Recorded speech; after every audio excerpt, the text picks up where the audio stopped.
Magandang oras mga katiyats mga kababayan. Breaking news, ang World Bank ay biglang napadalaw kay PBBM mismo sa Malacanang Palace at yumuko nagbigay ng kortesiya. Ano kaya ang sadya nito? Panoorin natin dito sa video.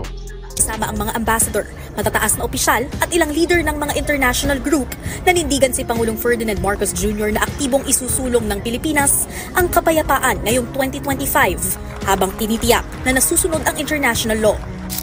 Bumisita ang World Bank sa Malacanang at napayuko ang World Bank kay PBBM.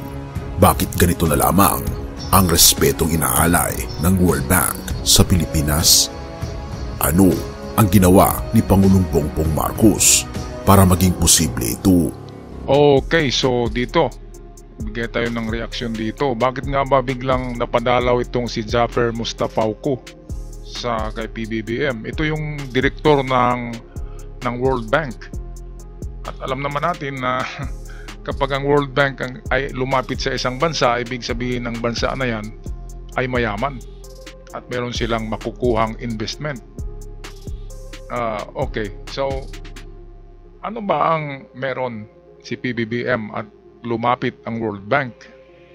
Katulad din noon nang bumisita si PBBM sa World Bank ay nasa 5 minuto yata na kumakalimbang yung kampana doon. Ibig sabihin mayroong dumating na napaka-importanting depositor or investor sa World Bank. Kasi mga 3 to 5 minutes yun eh. Kinakalimbang nila ang kampana at palakpakan sila ng walang humpay.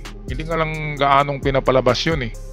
Kasi pinipigilan nga ng deep state ng mga elite sa Pilipinas na babango muli ang pangalan ni PBBM. Lalo na kapag pag-usapan niyang Marcos Gold ay tutulo ang kanilang mga laway ng mga elite na yan. Kaya makikita natin sa news hanggang sa ano lang to, sa People's Television. Ibig sabihin yung television ng gobyerno lamang napapakita at hindi gaano sa mainstream. Katulad nito, dumalaw ang direktor ng World Bank. Ano bang sadya nito? Negosyo, di ba? O baka alam na natin, baka nag-remind na ito na Mr. President, medyo malaki na ang interest ng mga account nyo, ay pwede nyo nang i-renew o baka i-deposito nyo muli. Ganyan ang mga ano yan, di ba? Ay hindi basta-bastang dadalaw yan. Direktor yan ng ng World Bank. Okay, patuloy tayo sa video. Ito ang lihim. Tahimik ang kapaligiran ng Malacanang noong araw na iyon. Pero sa loob ng palasyo, isang makasaysayang tagpo ang nagaganap. Ang World Bank mismo, isang higanteng institusyon sa pandaigdigang ekonomiya, ay napayukod sa harap ni Pangulong Ferdinand R. Marcos Jr. sa kanilang pagdalo sa Malacanang. Pero ano nga ba ang nag-udyok sa ganitong pagbibigay-pugay? Hindi lang ito basta kwento ng tagumpay, ngunit paano napabilib ni Pangulong Bongbong Marcos ang isa sa pinakamakapangyarihang institusyon sa mundo. Ayan, paano nga ba bibilib yan? Bakit lumalapit yan kay PBBM kung wala silang makuhang pera o kayamanan, di ba? Kasi World Bank yan eh. Alam naman natin na ang negosyo niyan ay pera. Kaya meron talagang something kay PBBM na nilalapitan nitong kahit World Bank. Di ba yan na yung pinakamalaking bangko sa buong mundo eh, di ba? Diyan umuutang ang lahat ng bansa. Kaya pinakamalaking yan. Kung kooperatiba, yan ay pinakamalaking kooperatiba sa buong mundo. At pupuntahan ka, ano ang gagawin nila? Diba? Edi, nagmakaawa sila. Yumuko na, okay, Mr. President, i-prolong mo pa ba o ipagpatuloy mo yung mga deposito mo o mag-withdraw ka na kasi medyo okay na. Medyo makapal-kapal na, di ba? Paldo-paldo na. So, ganyan yan. Hindi yan pumunta dyan para maningil. Nakita naman natin sa gestures, di ba? Yumuko nga eh. Yumuko, pati sa First Lady. Kaya napakagandang sinyalis ito. Siguradong tutulo na naman ang laway ng mga DDS dito. Wala silang kwentong ganito eh. Okay, patuloy tayo sa video. Courtesy ito ng ating ka-vlogger sa inyong araw. Sa mundo? Dahil ba ito sa kayamanan ng mga Marcos? May kinalaman pa rin ba ang Marcos Gold sa pagkakataong ito? Ayan. Halika, atin itong pag-usapan, mga kaibigan.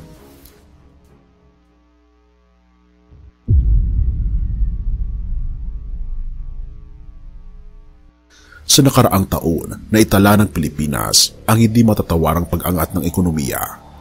Ang kita ng bansa umaabot sa record-breaking 4.42 trillion peso, ang pinakamataas sa loob ng 27 years.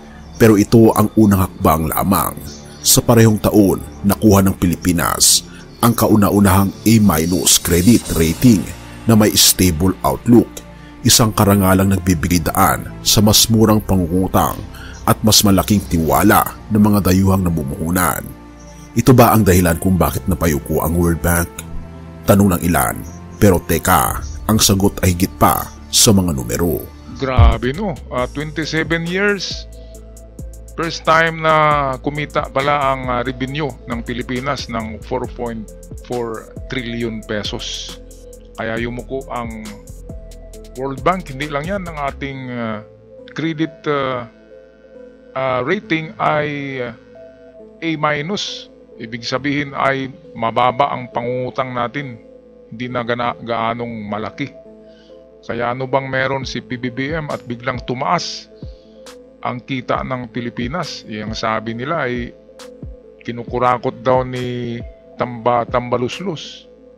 Hindi yung kinukurakot. Kung maraming pinamimigay si Tamba, ay hindi yun lahat galing sa bulsa ng Pilipinas, kundi na yan na nga yung katas ng mga ginto at account ni FM, ni Apulacay sa World Bank. Kaya nga kung mamimigay si Tamba, ay talagang isasabo yan sa mukha yung ano nila dyan, pera. Kaya magtaka tayo, bakit ang daming pera ni Tamba? Isipin na lang natin, pumunta diyan ang direktor ng World Bank, dumalaw si PBBM noong 2022 sa World Bank. Anong ginawa doon, di ba?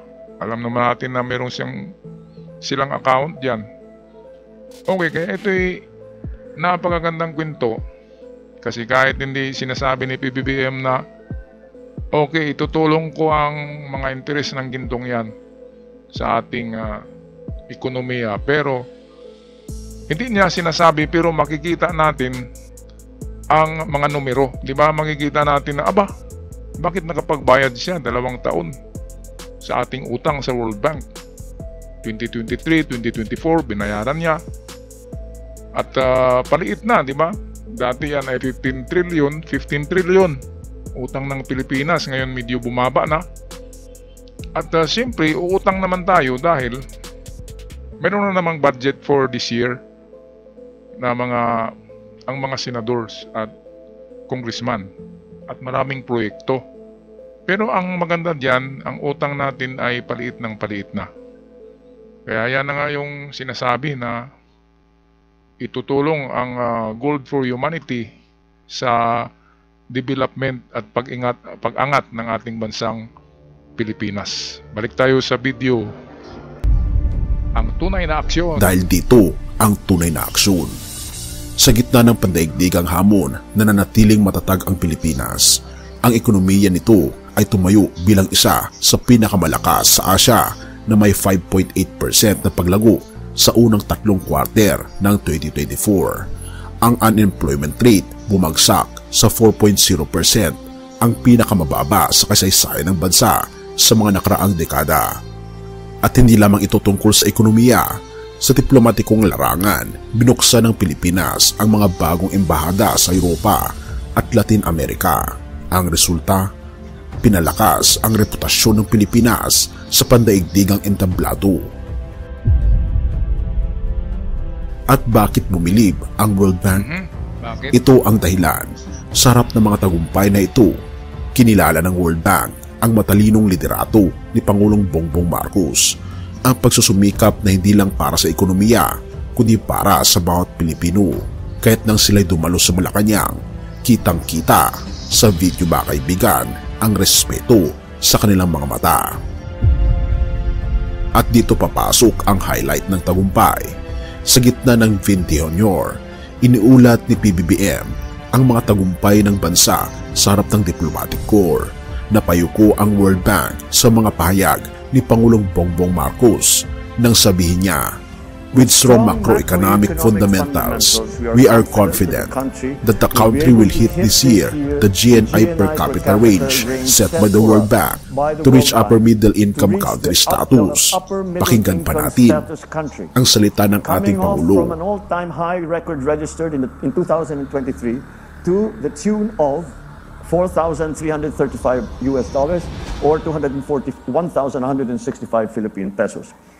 Looking forward, this government is committed to accelerating infrastructure investments, enhancing the ease of doing business, and boosting national competitiveness.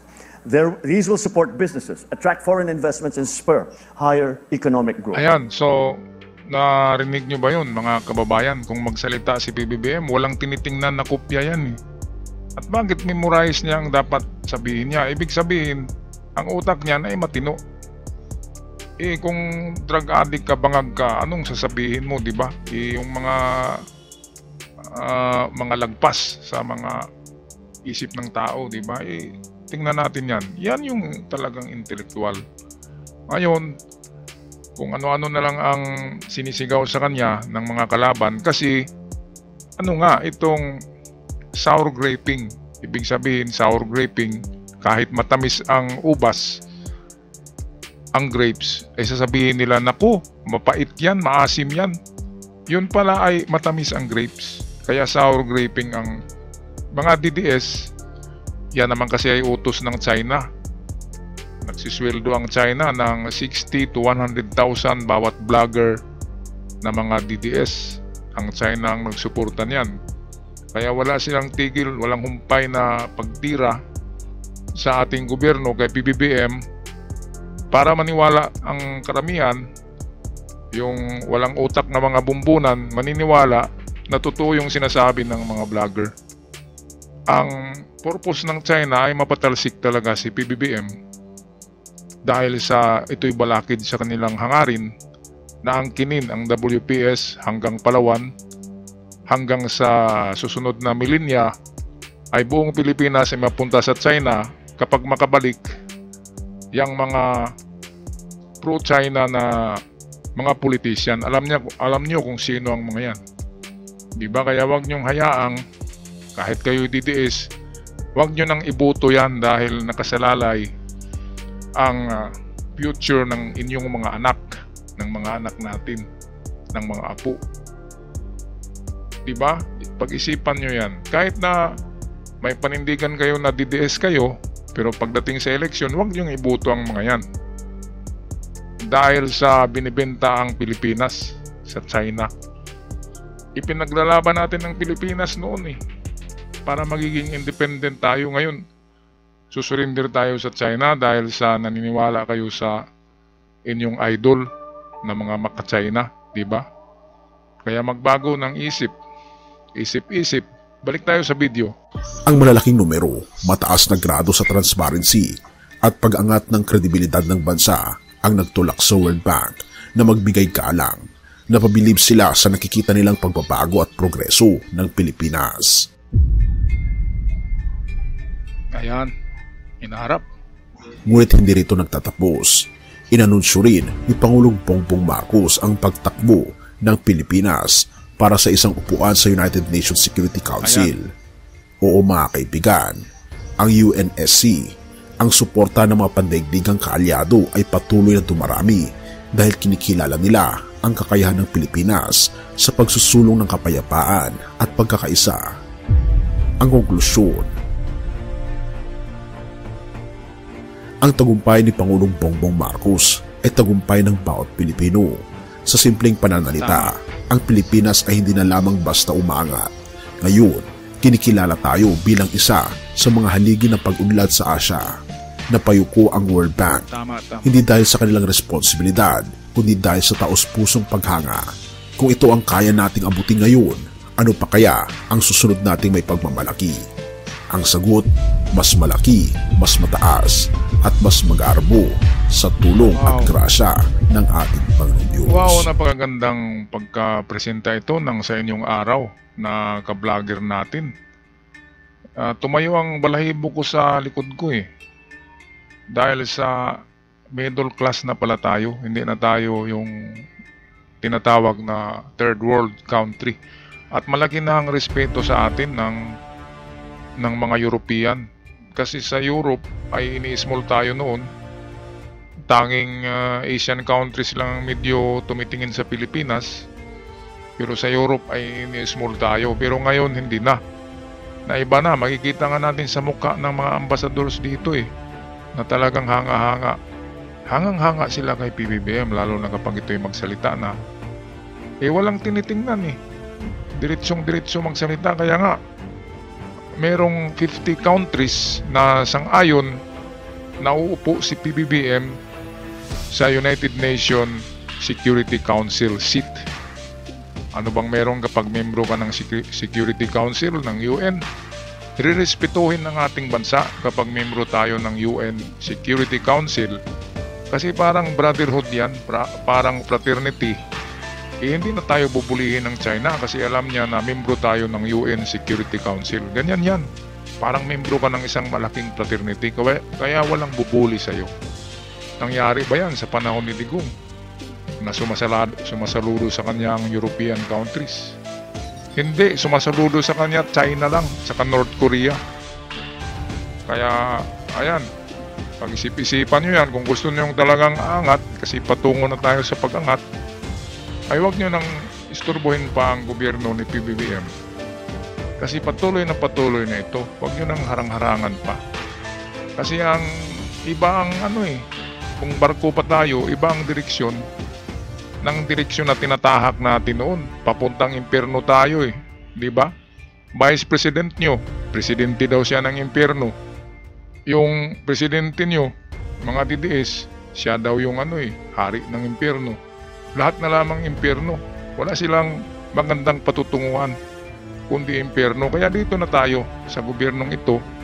PBBM, wala akong sweldo hindi ako troll, hindi ako vlogger ni PBBM. Pero ito'y aking pinapaliwanag talaga na maganda ang ating ekonomiya dahil sa matalinong pagdadala ni PBBM sa ating bansang Pilipinas. Alright, so kung magpaalam na, maraming salamat at huwag kalimutan mag-subscribe sa ating channel kung kayo'y bago pa lamang. Hanggang sa muli, God bless the Philippines!